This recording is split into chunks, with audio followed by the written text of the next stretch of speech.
है। मैं यहाँ तो पर हिंदू और मुसलमान नहीं कर रही हूँ, घुसपैठिया है। आ गया बादल दादा, मुसलमान प्रेम आपका आ गया फिर से।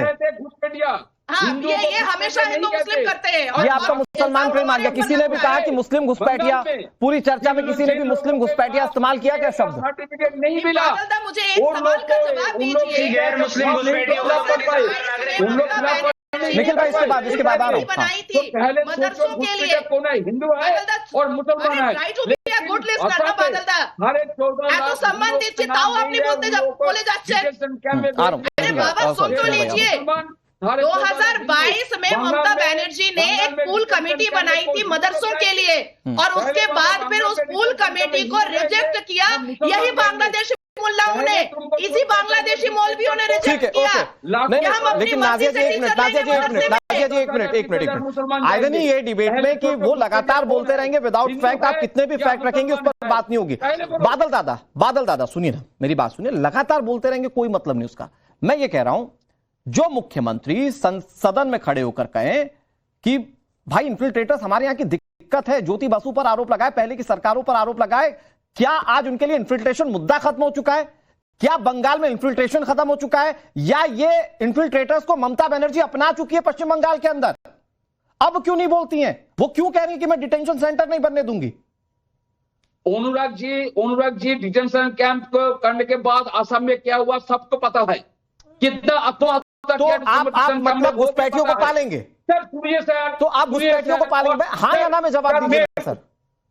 मतलब क्या हुआ असम में उसकी वजह से पश्चिम बंगाल में ना बने? सर 2 टाइम मांगूंगा। डेमोग्राफिकल चेंज होगा बादल और संविधान का आर्टिकल 327 और 324 इस बात की अथॉरिटी देता है इलेक्शन कमीशन ऑफ भारत लगता है बड़ा के लिए। अरे थोड़ा संविधान मान लो बादल दा, अरे थोड़ा संविधान मान लो, मुझे पता है। दिलचस्प है। ओके नाजिया जी, बादल देवनाथ जी, ओके शिवम जी और निखिल जी, मैं आ रहा हूं आप सबके पास। बड़ा दिलचस्प है रमनीश जी कि कोई खुलकर, मतलब हमारे देश में मैंने पूछा कि क्या कोई अपने घर में 1% भी किसी और को कब्जा करने देगा? कोई भारत को अपना घर समझकर यह कहने को तैयार नहीं कि नहीं ये घुसपैठिया एक्सेप्टेबल नहीं। ये वोट बैंक की चाहत ऐसी है क्या कि सिर्फ इन्हीं की बदौलत जीतेंगे इसलिए इनको रखना जरूरी है? बिल्कुल। और देखिए, आपने कहा कि जब टॉपिक घुसपैठियों के ऊपर है, तो अभी कुछ दिन पहले की बात है, माननीय गृहमंत्री जब सदन में सवाल जवाब कर रहे थे घुसपैठियों के ऊपर, तो आप देखिए विपक्ष के सारे तमाम नेता जो है भाग खड़े होते हैं। अरे टॉपिक जब घुसपैठियों के ऊपर है, चर्चा जब घुसपैठियों के ऊपर हो रही है, तो विपक्ष के नेता क्यों भाग जाते हैं? विपक्ष के नेता क्यों भाग जाते हैं? ये रिश्ता आखिर क्या कहलाता है? ये रिश्ता तो तभी शुरू हुआ था जब राजीव गांधी जी के समय की बात करें, आईएमडीटी एक्ट को खत्म नहीं किया गया, उल्टा संरक्षण मिला।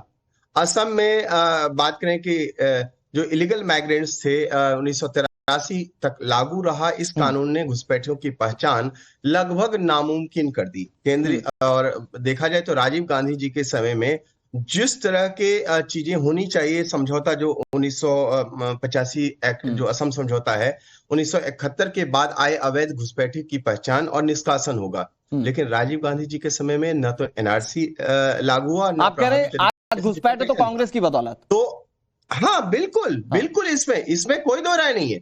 लेकिन बात है कि प्रधानमंत्री मोदी जी, आप बताइए कि प्रधानमंत्री मोदी जी को आप गो बैक के नारे लगा रहे हैं, और यहाँ पे ये निखिल जैन क्या कह रहे हैं, साइमन गो बैक। तो साइमन गो बैक की आप तुलना प्रधानमंत्री मोदी जी से आप कर देंगे? अरे कहाँ हैं आप?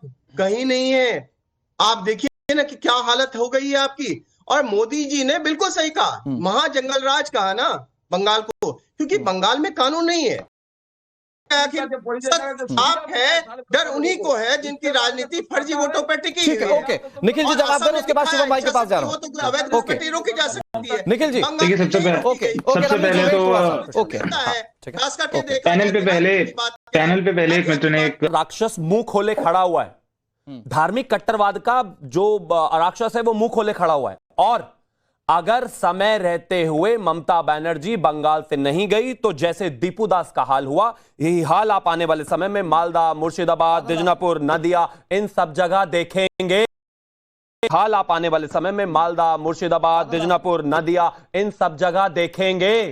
हर जगह जिस तरीके से जनसंख्या विस्फोट और जिस तरीके से इनइक्वालिटी हो रही है, जिस तरीके से बदलाव हो रहा है, डेमोग्राफी जिस तरीके से चेंज हो रही है, दीपू दास को किस तरीके से बंगाल में पहले मारा गया सिर्फ उसके हिंदू होने की वजह से, फिर उसको जलाया गया नग्न करके, यही स्थिति पैदा करेंगी ममता बनर्जी का ये घुसपैठिया प्रेम, ये प्रेम बांग्लादेशी प्रेम आपको ऐसी स्थिति में ला दिया जाएगा जैसे कि मुर्शिदाबाद, जैसे कि नादिया, जैसे कि दशनापुर, जिस तरीके की स्थितियां वहां पर 50% से ज्यादा जनसंख्या को बढ़ा दिया गया है घुसपैठियों को लाकर। एक मिनट, अगर ये हाल रहा तो यही दीपू दास जैसी तस्वीरें आपको आम हो जाएंगी और कल यही धार्मिक राक्षस जो है इस हिंदुस्तान को खाने का काम करेगा। नहीं शिवम भाई, ना रहना और जाना वहां से बेहद जरूरी है। मैं कह रहा हूं शिवम भाई, एक चीज और कहना चाहता हूं, आप कह रहे हैं बांग्लादेश के रास्ते पर है, मैं कह रहा हूं अगर यही स्थिति रही, अगर ममता बनर्जी बंगाल में फिर से लौटकर आती है तो हालात वही कर देंगी जैसा दीपू दास के साथ हुआ। और मैं एग्जांपल दे रहा हूं आपको, जल्दी से एग्जांपल दे रहा हूं। कह रहे हैं घुसपैठिए हिंदू मुस्लिम सब एक जैसे, एक हिंदू वहां से जान बचाकर भागकर आ रहा है दीपू दास जैसा, ताकि उसको मारा ना जाए, ताकि उसको पीटा ना जाए, ताकि उसको नग्न ना किया जाए, ताकि उसको पेड़ से बांधकर जला ना दिया जाए, और एक मुस्लिम सिर्फ इसलिए आ रहा है क्योंकि यहां पर आकर अवैध एक्टिविटीज करनी है। दोनों बराबर कैसे हो गए? ओके बादल दादा बंद कर दीजिए, बादल दादा यही स्थिति पैदा कर देंगे।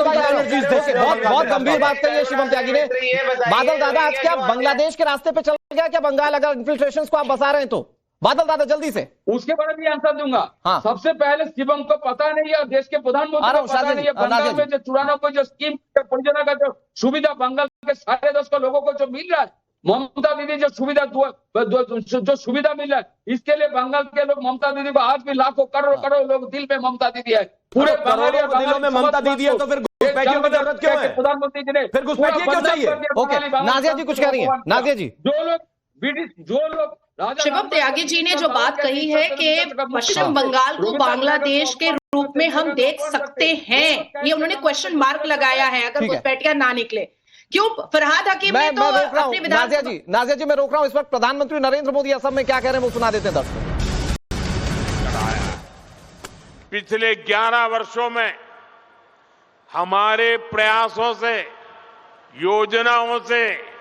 योजनाओं को धरती पर उतारने के कारण 25 करोड़ लोग, यह आंकड़ा भी याद रखना, 25 करोड़ लोग गरीबी से बाहर निकले हैं। देश में एक नियो मिडिल क्लास तैयार हुआ है।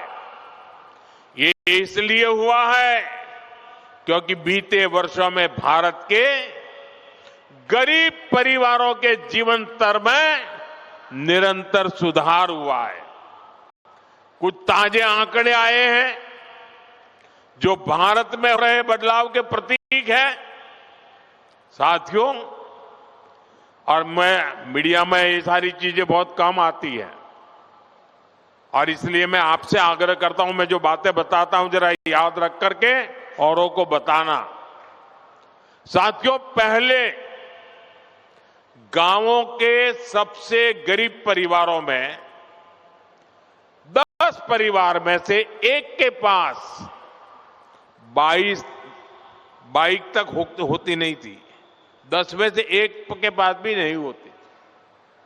अभी जो सर्वे आए हैं, अब गांव में रहने वाले करीब करीब आधे परिवारों के पास बाइक या कार होती है। इतना ही नहीं, मोबाइल फोन तो लगभग हर घर में पहुंच चुके हैं। फ्रिज जैसी चीजें जो पहले लग्जरी मानी जाती थी, अब ये हमारे नियो मिडिल क्लास के घरों में भी नजर आने लगी है। आज गांवों की रसोई में भी वो जगह बना चुका है। नए आंकड़े बता रहे हैं कि स्मार्टफोन के बावजूद गांव में टीवी रखने का चलन भी बढ़ रहा है। ये बदलाव